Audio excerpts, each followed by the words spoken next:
Have you thought about transforming a simple composition like this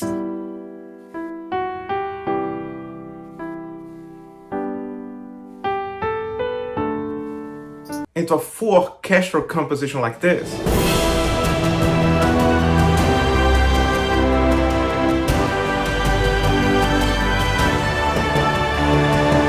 So that is what I'm gonna show you in a sequence of videos I just produced for this YouTube channel.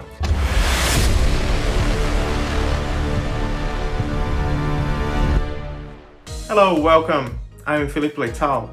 I'm a composer, producer, and professor at Virginia Commonwealth University. I record a sequence of videos showing how I orchestrate a simple composition to a full orchestra using only virtual instruments. So that's what I'm gonna show you step by step, from the very beginning with a simple composition to something full orchestral later. I'm gonna show you that in a really practical way.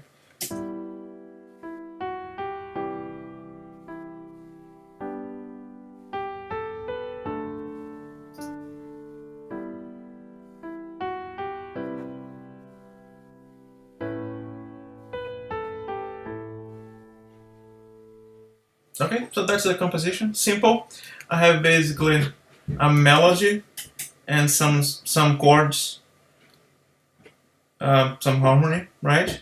I'm gonna start like a little bit small. So I'm gonna take that melody and then maybe assign that to flute. So we're gonna copy this and then bring this here to flute. Okay, that's definitely not sound like a flute because I have the pedal, the piano pedal. I'm gonna remove the piano pedal. Okay, and also I'm gonna remove that harmony, that chords that are very piano-like. Or what I could really do is just like record again, read my music and then record. Let's listen to that.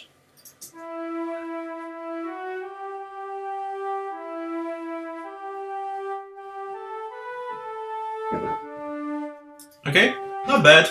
To produce the legato, one good thing to produce the legato, especially with libraries that you don't have the legato, one good technique for that is overlap that MIDI notes. What I mean is select that note and kind of like overlap the next one. So that's gonna kind of like force the legato.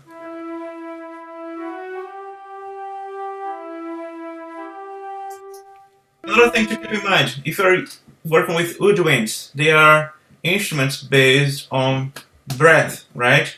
So it would be good if you kind of like breath together and then understand where we have like a phrase and where it would be nice to have a breath.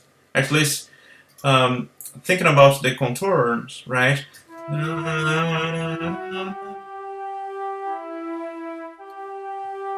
And have a space here, that's gonna make that more natural. Another thing to keep in mind, since I'm using a flute, does the flute can play on that notes, like on that range? Yes, for sure. But I can also explore another range for flute. So I'm taking a composition and now let's thinking about what each of that instruments can do. I have here a kind of like orchestral order, woodwinds, brasses, harp, violins, basically strings. I know I'm gonna create some harmony to accompany that melody. So what I'm gonna do is like have that flute octave higher.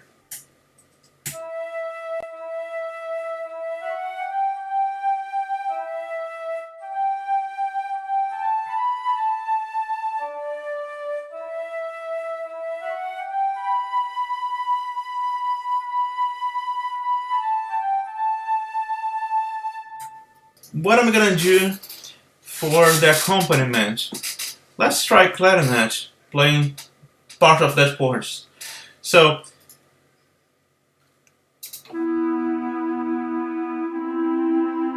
maybe something like that. I'm gonna copy the flute so I can see exactly what the flute is doing and create the voice for the clarinet based on that flute. So I'm gonna mute that flute line, and clarinet is gonna do.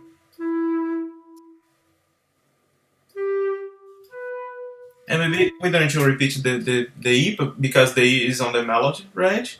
So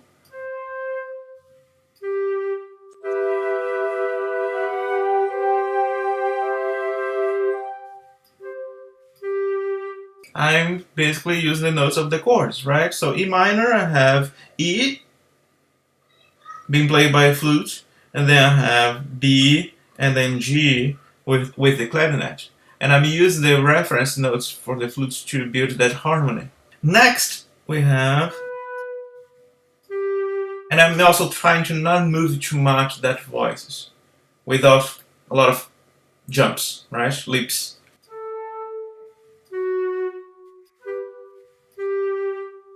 So G major,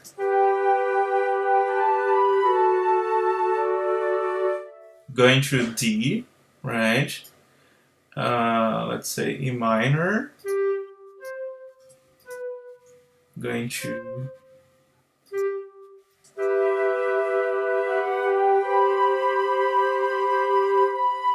and then A major,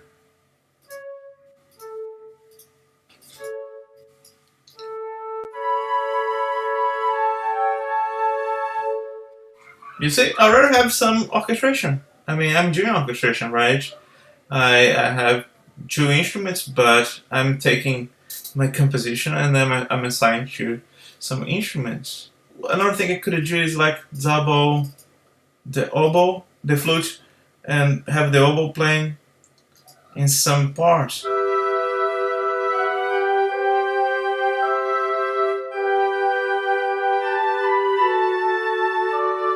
Maybe just that second part. So beginning, you have clarinet during the harmony, flute during the melody, and then the oboe comes together with flute. So that's gonna bring a kind of like different timbre because we have the mix of flute and oboe. So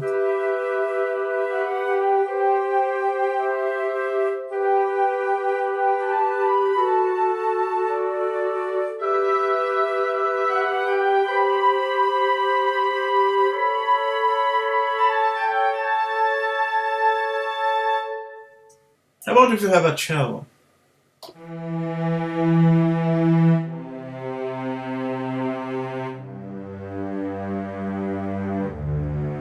Something like that. Let's see how if that's gonna work nicely.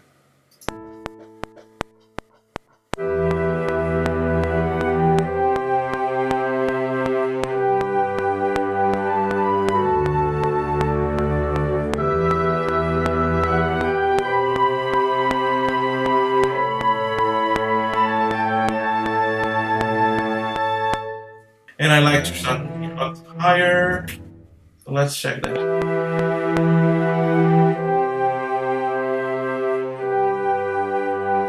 Another thing I could do is kind of like have some harmony on cello.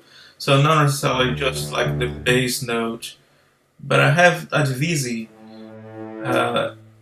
In other words, have split the cello knife and then make them play other notes. So let's see. You have E minor.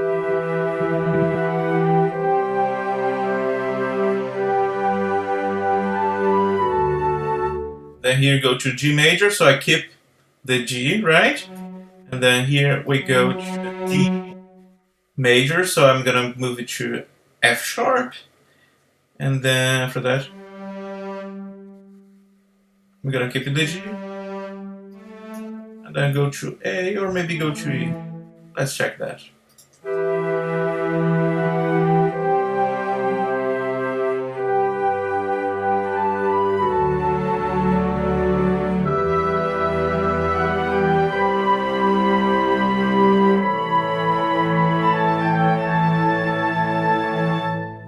But what I'm gonna do next is basically duplicate this. I'm gonna present again that same melody, but now let's have that on violin as well. And another thing to keep in mind when you talk about strings and MIDI orchestration, all that repeated notes, if you have another instrument articulating that, maybe you can just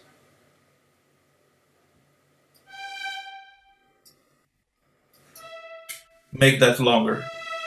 Because you already have another instrument articulating that. With that, you create more legato, a more legato sound.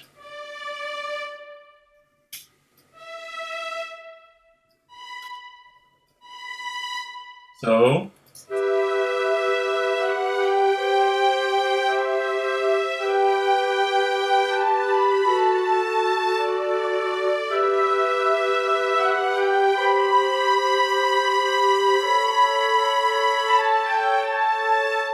and what's very common in orchestra is having a violin 2 doing exactly what the violin 1 is doing, but an octave below. So now I have violin 1 here and violin 2 an octave below. So,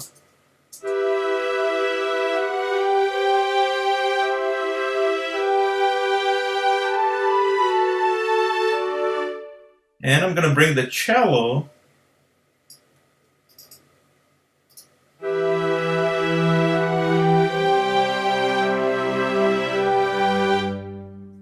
let me see what we have before.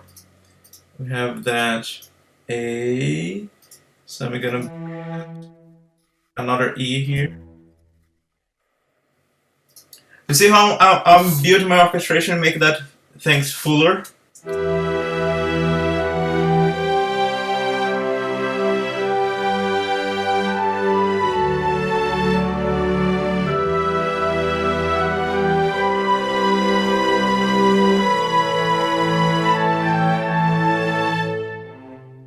Have a C here. Have a C.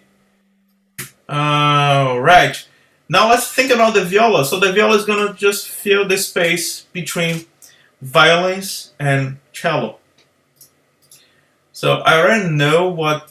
Actually, I'm gonna copy the violin too. So viola is gonna play some notes of the harmony. Here, like in the mid range, between the violin 2 and the cello. So I know the cello is about here. So viola is gonna play probably a B.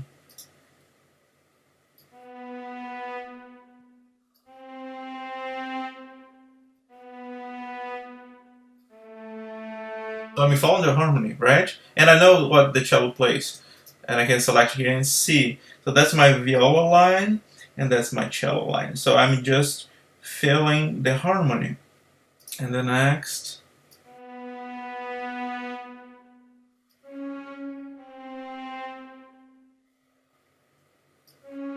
And we're gonna have a C sharp here because we have the A major chord.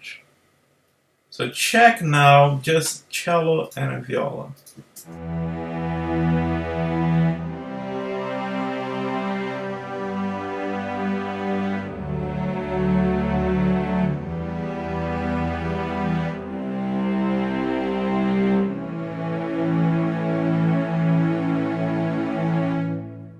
Strings only.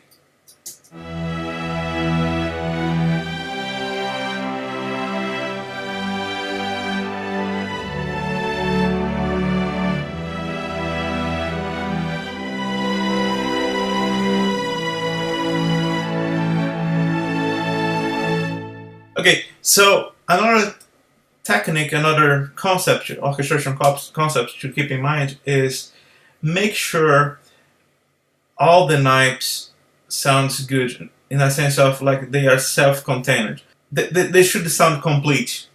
That's what I mean. I mean, that's not like a rule, but it's a good starting point. If just that knife sounds complete, that means we have melody and harmony and it sounds good. When you combine that with the other families, that's gonna also sound good. And the same here with woodwinds.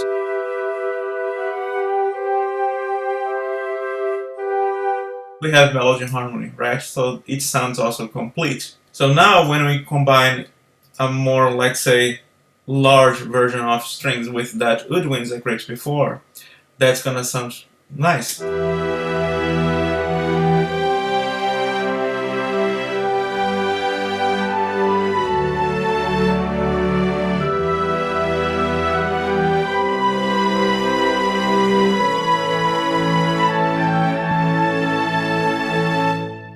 Next, let's bring contrabass. I'm gonna use that cello line just as a reference.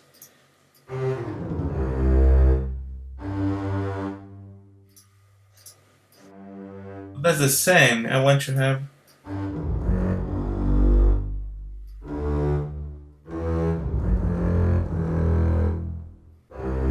and then make that octave down. So sometimes the contrabass is playing the same notes of cello, sometimes it's octaving down. Like that.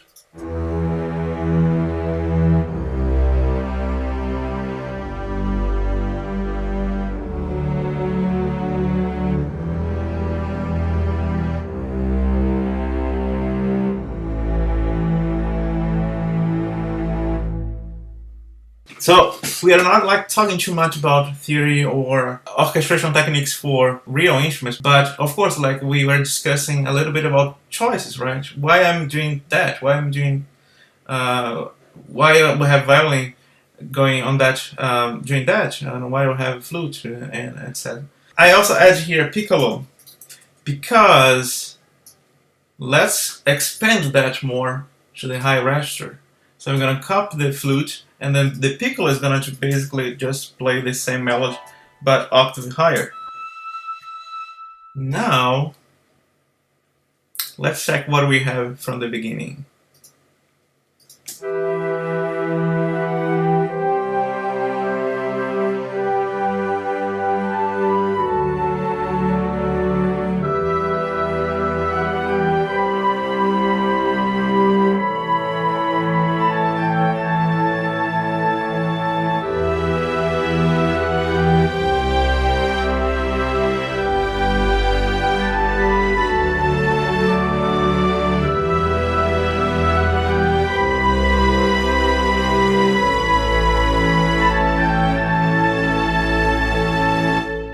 I hope you enjoyed this video. I hope this video was helpful for you, and I hope that's gonna also help you to create better compositions and better orchestrations. If you like that, don't forget to hit the like, and if you're not yet subscribed to my channel, please subscribe to my channel. I'm always here to bring original, new, helpful content on film scoring and music production. See you in the next video.